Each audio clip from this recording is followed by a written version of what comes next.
Hello everyone, इस video में हम सम कॉमर्शियली इम्पोर्टेंट अल्कोहल के बारे में पढ़ाएंगे और उसके बाद हम ईथर को का प्रिपरेशन देखेंगे। ठीक है, तो स्टार्ट करते हैं। सबसे पहले सम कॉमर्शियली इम्पोर्टेंट अल्कोहल में मिथेनॉल। ठीक है, मिथेनॉल का IUPAC नाम, इस CH3OH का IUPAC नाम होता है क्या? मिथेनॉल। और इसी का कॉमन नाम होता है आपका मिथाइल अल्कोहल। क्या होता है कॉमन नाम? Methyl alcohol. ठीक है, अब हम इसको क्या कहते हैं? मिथाइल अल्कोहल को या मिथेनॉल को वुड स्पिरिट के नाम से जाना जाता है, क्योंकि पहले जो इसका जो फॉर्मेशन होता था या मिथेनॉल को जो ऑब्टेन किया जाता था वो destructive distillation of would say इसको प्राप्त किया जाता था। मिथेनॉल का फॉर्मेशन कैसे होता था? वुड से होता था। तो इससे हम समझते थे, इसलिए मिथेनॉल को वुड स्पिरिट के नाम से भी जाना जाता है। ठीक है, लेकिन नाउ आज के समय में जिसका प्रिपरेशन होता है वो कार्बन मोनोऑक्साइड का क्या कहते हैं, कैटालाइटिक हाइड्रोजनेशन करने से मिथेनॉल का प्रिपरेशन होता है। उसके बाद इसका जो प्रॉपर्टीज़ देखेंगे तो प्रॉपर्टीज़ ये है कि methanol is a colourless liquid, ये रंग विहीन होता है, इसमें रंग नहीं होता। It's boiling point is 373 kelvin. और मिथेनॉल हाईली पॉइजनस होता है। ये बात ध्यान रखिएगा, सबसे इम्पोर्टेंट है कि मिथेनॉल बहुत ज़्यादा जहरीला होता है और अगर मिथेनॉल अगर शरीर में चला जाए तो ब्लाइंडनेस होने का संभावना होता है, या अगर अधिक मात्रा में चला जाए तो आदमी की डेथ भी हो सकता है। ठीक है, मर भी सकता है, मृत्यु भी हो सकता है आदमी का। ठीक है, नेक्स्ट देखते हैं इसका यूजेज। अगर इतना पॉइजनस है तो इसका यूज होगा, तभी तो इसको प्रिपेयर किया जाता है। तो प्रिपेयर किया जाता है, इसका मतलब कुछ यूज है। तो क्या यूज है तो देखते हैं। Methanol is a good solvent. Methanol क्या है? एक अच्छा सॉल्वेंट है, इसलिए इसको इंडस्ट्रियल सॉल्वेंट के रूप में इसका यूज किया, जैसे पेंट बनाने में, कलर्स सब बनाने में इसका यूज होता है। ठीक है, उसी तरह से it is use in preparation of बहुत सारे ऑर्गेनिक कंपाउंड, जैसे कि आपका HCHO यानी कि फॉर्मल्डिहाइड बनाने में, अब CH3Cl क्या कहते हैं, अल्काइल क्लोरो मीथेन बनाने में इसका यूज होता है, मिथाइल क्लोराइड बनाने में इसका यूज होता है। तो बहुत सारे ऑर्गेनिक कंपाउंड बनाने में भी मिथेनॉल का यूज होता है, इसलिए जो है मिथेनॉल को प्रिपेयर किया जाता है। बट ये कैसा है? पॉइजनस है। तो ये आपका हो गया मिथेनॉल, उसका प्रिपरेशन, प्रॉपर्टीज, यूजेज। ये लिख लीजिएगा अपने कॉपी में। फिर हम बात करते हैं second important alcohol, that is ethanol. Ethanol के बारे में तो इथेनॉल स्टार्ट करेंगे। ठीक है, इथेनॉल का जो फॉर्मूला होता है वो होता है CH3CH2OH। क्या होता है? CH3CH2OH। इसको जो है फर्मेंटेशन प्रोसेस से तैयार किया जाता है। कॉमर्शियली इथेनॉल को फर्मेंटेशन प्रोसेस से तैयार किया जाता है। ठीक है, अब देखिए इथेनॉल ये और यूजफुल होता है। ठीक है, इसका केमिकल फॉर्म, इसका जो फॉर्मूला होता है वो होता है CH3CH2OH। इथाइल अल्कोहल भी इसको कहा जाता है। ठीक है, अब देखेंगे कि इथेनॉल जो है उसका प्रिपरेशन कैसे होता है। ठीक है, तो कॉपी के अंदर नोट कीजिएगा कि इथेनॉल इज प्रिपेयर्ड, क्या नोट कीजिएगा? इथेनॉल इज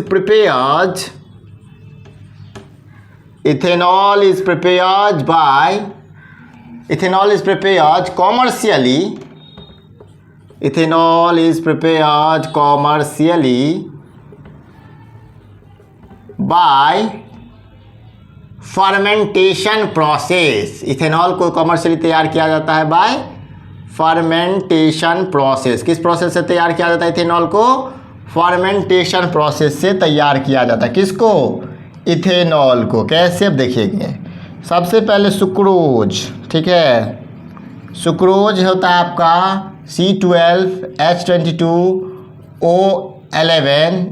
ये कहाँ से प्राप्त होता है? तो फ्रूट से, अंगूर से, ग्रेप से ये प्राप्त होता है। इसको हम वाटर के साथ करते हैं एंजाइम इन्वर्टास के प्रेजेंस में, तो ये डिसोसिएट होता है। दो छोटे छोटे मॉलिक्यूल ग्लूकोज बनाता है C6H12O6 और फ्रुक्टोज बनाता है C6H12O6। इसी प्रोसेस का नाम है आपका फर्मेंटेशन प्रोसेस। क्या नाम है इसका? फर्मेंटेशन प्रोसेस है। बिगर मॉलिक्यूल जो है वो दो सिंपलर दो स्मॉलर में टूट जाते हैं। ग्लूकोज है ये और फ्रुक्टोज है। सुक्रोज टूटता है ग्लूकोज और फ्रुक्टोज में, ठीक है, फ्रुक्टोज में टूटा। अब क्या हुआ, ये जो ग्लूकोज है C6H12O6, इसको फिर एंजाइम के साथ करते हैं, जाइमास के साथ, एंजाइम है इसका जाइमास, ठीक है, इसमें करते हैं तो ये इथेनॉल का फॉर्मेशन होता है। C2H5OH इथेनॉल का फॉर्मेशन होता है और कार्बन डाइऑक्साइड यहाँ से लिबरेट होता है, ठीक है, इथेनॉल का फॉर्मेशन होता है। तो यहाँ से लिख लीजिएगा इसको।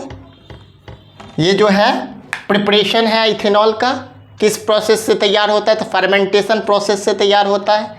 कैसे क्या है सो लिख लीजिए ये पूरा लास्ट तक। अब हम देखते हैं प्रिपरेशन देख लिए इथेनॉल का। अब इथेनॉल का प्रॉपर्टीज और इसका यूज देखते हैं, ठीक है। इथेनॉल को तो वाइन बनाने में भी यूज होता है, ठीक है। अब देखेंगे इसका क्या है, क्या अब ये हो गया प्रॉपर्टीज है। अब देखेंगे हम इसका प्रॉपर्टीज, ठीक है। प्रॉपर्टीज क्या है, कैसा है? तो ये भी कलरलेस लिक्विड है। इथेनॉल भी कैसा लिक्विड है? कलरलेस लिक्विड है, ठीक है। अल्कोहल का भी तो प्रॉपर्टीज देखे थे, तो लोअर मेंबर जो होते हैं वो कलरलेस ही होते थे, ठीक है। फिनॉल भी कलरलेस ही होते, प्योर फिनॉल, ठीक है। उसके बाद देखेंगे इस कलरलेस लिक्विड है ये। सेकेंड में देखते हैं हम लोग इसका प्रॉपर्टीज। तो बॉइलिंग पॉइंट कितना है इसका? 251 केल्विन। बॉइलिंग पॉइंट कितना है इथेनॉल का? 251 केल्विन, 251 केल्विन, ठीक है। उसी तरह से हम थर्ड में देखते हैं तो ये भी हार्मफुल है। ये सेंट्रल नर्वस सिस्टम में को हार्म करता है, जजमेंट पावर को पर भी आघात करता है, मतलब कोई निर्णय लेने की स्थिति में लोग नहीं होते इसके सेवन करने के बाद। Harmful for central nervous system, central nervous system के लिए हार्मफुल होता है ये, ठीक है, ह्यूमन बॉडी के अंदर सिस्टम। उसके बाद इसका जब यूज देखेंगे तो यूज तो पहला यूज इसमें होता है कि बेवरेज, बेवरेज मतलब हो गया आपका पेय पदार्थ, ठीक है, इसको लोग सेवन भी करते हैं।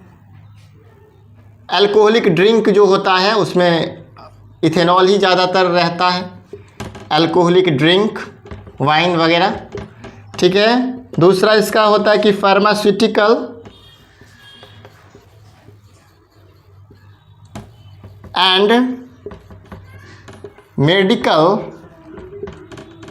Application. Pharmaceutical and medical application यानी कि दवा बनाने में, कफ सिरप वगैरह से बनाने में भी अल्कोहल का यूज होता है। थर्ड वन इज सॉल्वेंट, जैसे मिथेनॉल सॉल्वेंट है अच्छा, वैसे इथेनॉल भी है। और क्लीनिंग एक्शन यानी कि किसी भी चीज़ को साफ करने में क्लीनिंग एजेंट के तौर पर भी इसका यूज होता है। ये इसका हो गया यूज और प्रॉपर्टीज़ देख लिए। अब हम देखते हैं डीनेचुरेशन और एब्सोल्यूट अल्कोहल किसको बोलते हैं। तो डीनेचुरेशन किसको बोलते हैं?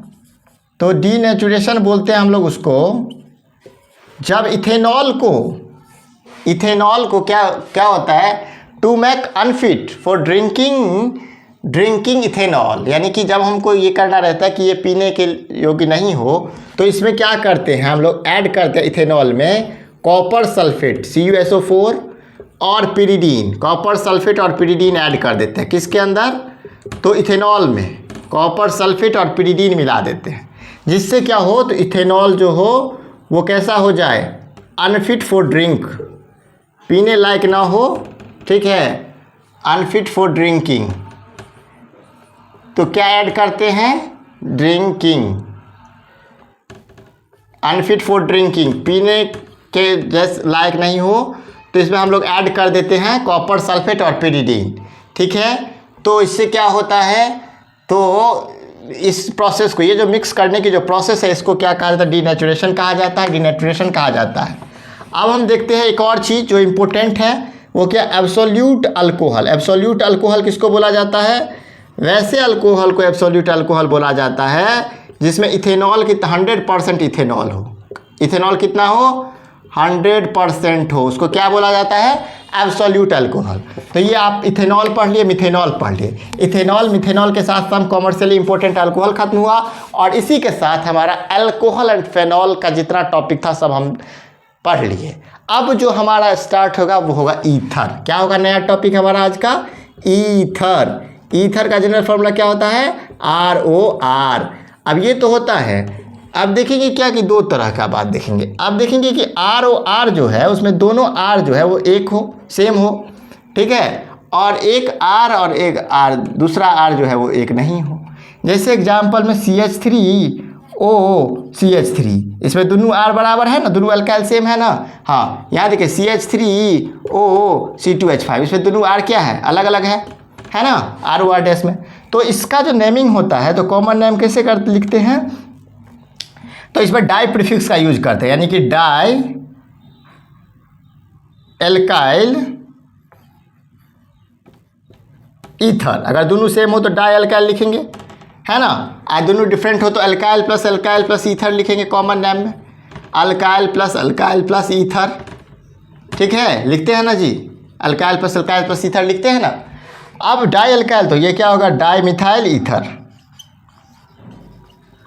डाई मिथाइल ईथर इसका कॉमन नेम हो गया। और इसका कॉमन नेम कैसे होगा? अब पहले कौन आए बाद में कौन आए? ये पहले है तो पहले आ जाए, ये बाद में तो बाद में। नहीं, ऐसा नहीं है। इसमें हम देखते हैं कि पहला में क्या है? मिथाइल, M है, और दूसरा में क्या? इथाइल, E से स्टार्ट होता है। तो M इंग्लिश अल्फ़ाबेट में कितने पे आता है? 13 पे आता है। M कितने पे आता है? 5 पे आता है। तो 5 वाला पहले आएगा, यानी कि ethyl, then methyl ether. IUPAC nomenclature जो लिखते हैं हम लोग वो कैसे लिखते हैं? तो IUPAC नोमेनक्लेचर लिखने का ये है कि इथॉक्सी इथेन, ठीक है, इथॉक्सी इथेन। बिगर जो होते हैं जिसमें कार्बन की संख्या ज़्यादा होती है उसको इथेन लिखते हैं, यानी नहीं, अल्कोक्सी अल्केन लिखते हैं, ठीक है, अल्कोक्सी एल्केन। तो एल्केन कौन होता है? जो बड़ा हो, जिसमें ज़्यादा कार्बन हो। तो इसमें तो दोनों में सेम है, तो इसका क्या नाम हो गया? Methoxy methane. IUPAC नाम हो गया इसका मिथॉक्सी मीथेन। उसी तरह से यहाँ देखेंगे अल्काइल प्लस अल्काइल, यहाँ तो बड़ा कौन? ये है, और छोटा ये है, तो छोटा वाला होगा ऑक्सी, अल्कोक्सी, यानी कि मिथॉक्सी, और बड़ा वाला क्या हो जाएगा? Methane, methoxy methane. ये हो जाएगा इसका IUPAC नोमेनक्लेचर कॉमन नेमिंग। ये हो गया। ये इसको जो है जो क्या बोला जाएगा? इसको बोला जाएगा सिंपल ईथर, और हम लोग इसको क्या कह देते हैं? Symmetrical ether. क्या कहते हैं? सिमेट्रिकल ईथर, सिंपल और सिमेट्रिकल ईथर, ठीक है। और इसका क्या नाम होता है? मिक्स्ड और अनसिमेट्रिकल ईथर। मिक्स्ड कहें या फिर क्या कह सकते हैं हम लोग? अनसिमेट्रिकल ईथर कह सकते हैं, मिक्स्ड और अनसिमेट्रिकल ईथर, ठीक है। ये कैसा है? अनसिमेट्रिकल है। ये कैसा है? सिमेट्रिकल है। ये कैसा है? सिंपल है। ये कैसा है? मिक्स है। ये बात आपको पता चल गया। अब हम देखेंगे इसका प्रिपरेशन, इसको नोट कीजिएगा, और हम चलते हैं general method for preparation of ether के तरफ। यानी कि अब ईथर का प्रिपरेशन देखेंगे कि ईथर को तैयार कैसे करते हैं, ठीक है। अल्कोहल से हम लोग देखेंगे, विलियमसन सिंथेसिस देखेंगे, और भी मेथड्स देखेंगे। स्टार्ट करते हैं सबसे पहले general method for preparation of alcohol. Copy में लिखिएगा, हम लिखते हैं फ्रॉम अल्कोहल, ठीक है, फ्रॉम अल्कोहल। अल्कोहल से क्या बनाएंगे? ईथर बनाएंगे। कैसे बनेगा? तो देखिए CH3CH2OH, इथेनॉल है। अब इथेनॉल को H2SO4 के साथ करेंगे, यहाँ भी H2SO4 के साथ करेंगे। खेला किसका है? टेम्परेचर का है। अगर 433 केल्विन टेम्परेचर है तो इथीन बन जाएगा, एल्कीन बन जाएगा, ठीक है, और वाटर निकल जाएगा। अगर 413 केल्विन टेम्परेचर है तो ईथर बनेगा, ठीक है। CH3 CH2O CH3 CH2 CH3 ether बनेगा। अगर हमें ईथर बनाना है तो सल्फ्यूरिक एसिड लेंगे H2SO4, टेम्परेचर कितना लेंगे? 413 केल्विन। 413 केल्विन क्या बनेगा हमारा? CH3 CH2O CH2 CH3 ether बन जाएगा हमारा। किस चीज़ का फॉर्मेशन हो जाएगा? ईथर का। तो अब ये इसी का जो है हम मैकेनिज्म देखेंगे कि कैसे जो है वो ईथर बन जाता है। तो यहाँ से हम देखते हैं मैकेनिज्म। ठीक है, हम देखें कि एल्कीन भी बन जाता है, टेम्परेचर का बस खेल है। फर्स्ट स्टेप, 3 स्टेप में इसका मैकेनिज्म देखेंगे हम लोग। स्टेप 1 है प्रोटोनेशन ऑफ अल्कोहल। क्या है? Protonation of alcohol. मैकेनिज्म का फर्स्ट स्टेप हम देखेंगे क्या? Protonation of alcohol. ठीक है, प्रोटोनेशन ऑफ अल्कोहल। अब क्या होगा, तो यहाँ जो कैटलिस्ट है H2SO4 वो एसिड्स है, वो डिसोसिएट होगा H+ और HSO4- में होगा ना जी। तो अब क्या होगा, ये जो है इथेनॉल यानी कि CH3 CH2OH इसको इसके साथ करवाएगी। यहाँ पे ये इलेक्ट्रॉन डेफिशिएंट है और इसके पास लोन पेयर है, तो ये क्या करेगा? बॉन्ड बना लेगा, इसको देगा। तो यहाँ पे क्या होगा? प्रोटोनेटेड अल्कोहल का फॉर्मेशन होगा। ठीक है, CH3 CH2O, अब यहाँ पे प्लस चार्ज आ जाएगा, H था ही 2H आ गया और यहाँ लोन पेयर, तो प्रोटोनेटेड अल्कोहल बन गया। ठीक है ना। स्टेप 2 में क्या होगा, तो ये जो प्रोटोनेटेड अल्कोहल है ना, इस पर कौन अटैक करेगा? अनप्रोटोनेटेड अल्कोहल, यानी कोई दूसरा इथेनॉल जो है इस पर अटैक करेगा। ठीक है, तो स्टेप 2 में क्या होगा, तो स्टेप 2 में attack of unprotonated alcohol, attack of unprotonated alcohol on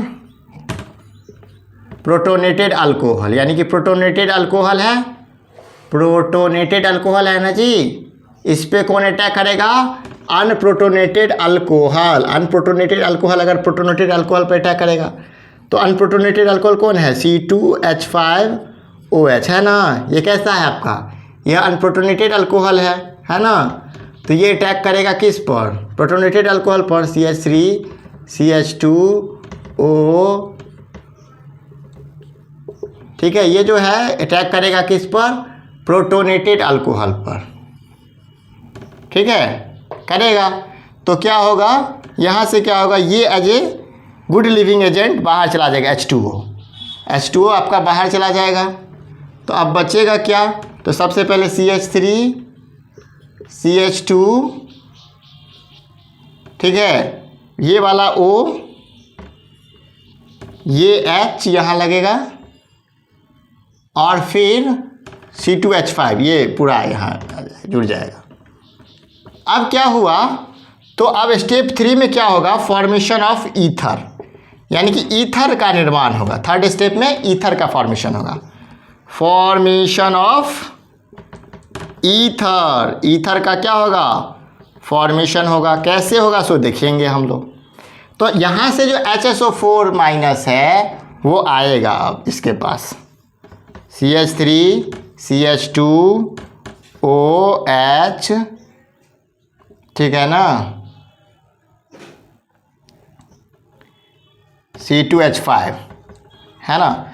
अब यहाँ से आएगा HSO4- और इस H को अपने साथ ले जाएगा, तो ये भी खुश हो जाएगा, H2SO4 हो जाएगा, जैसा था वैसा रह जाएगा, और ये भी ईथर बन जाएगा, CH3 CH2O C2H5।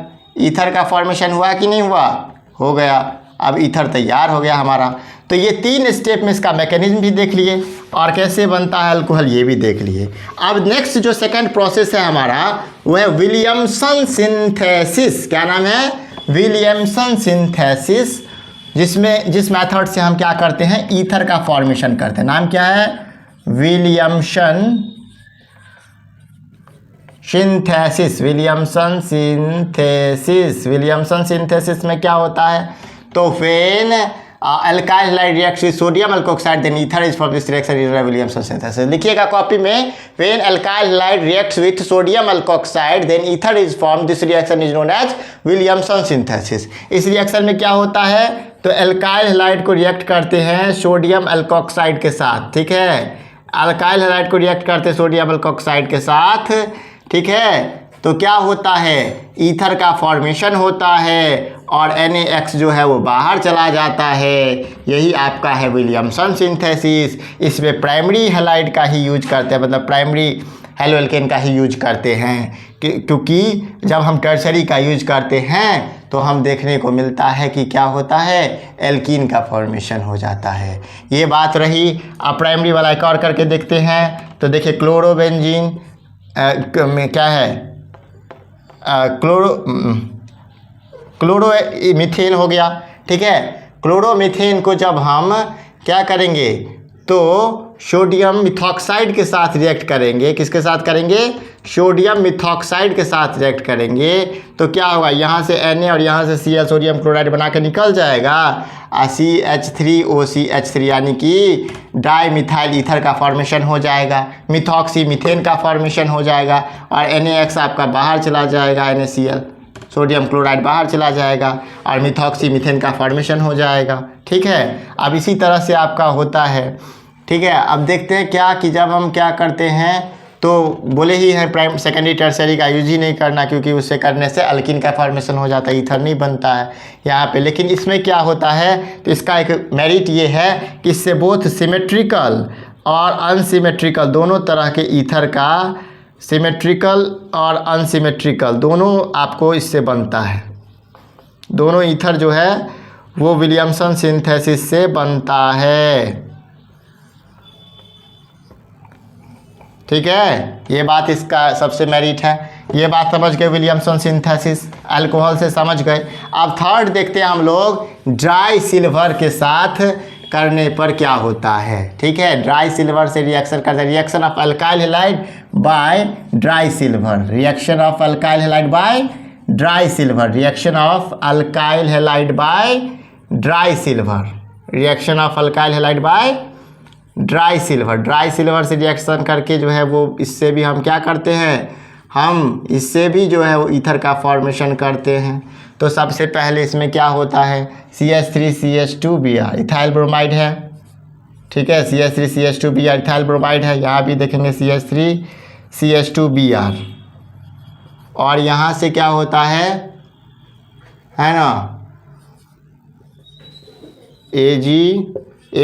ठीक है, अब ये क्या होगा, ये जो Br है दोनों, दो Ag के साथ निकल जाएगा तो 2AgBr बाहर चला जाएगा, है ना।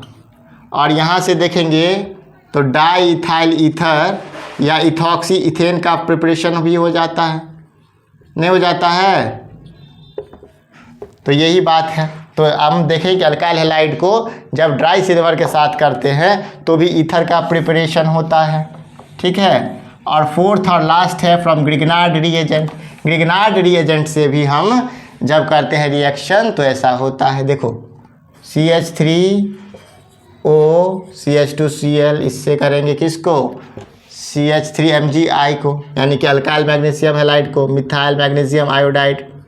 ठीक है, इसको करते हैं रिएक्शन तो क्या होता है, ड्राई ईथर के प्रेजेंस में, यहाँ पे ड्राई ईथर के प्रेजेंस में तो CH3O CH2CH3 और MgClI। अब देखिए यहाँ पे क्या हो गया, यहाँ पे इथाइल मिथाइल ईथर का फॉर्मेशन हो गया। इसका कॉमन नाम क्या होगा, इथाइल मिथाइल ईथर। क्या होगा, इथाइल। पहले इथाइल क्यों आया, क्योंकि ई जो है एम से पहले आता है। इथाइल मिथाइल ईथर का फॉर्मेशन हो गया, तो ईथर का तो फॉर्मेशन हो गया। तो ये चार मेथड देखे जिसके कारण, जिससे ईथर का प्रिपरेशन होता है। तो इस वीडियो में हम सम कॉमर्शियली इम्पोर्टेंट अल्कोहल, इथेनॉल और मिथेनॉल को देखें। इसके बाद ईथर को देखें, ईथर का इंट्रोडक्शन और ईथर का प्रिपरेशन भी देखें। और अगर ये वीडियो आपको पसंद आया तो इस वीडियो को लाइक करें, हमारे चैनल को सब्सक्राइब करें, बेल आइकन को प्रेस करें, जिससे हर एक वीडियो का नोटिफिकेशन आप तक पहुंचे और केमिस्ट्री की पूरा जानकारी आप लें। Thank you very much.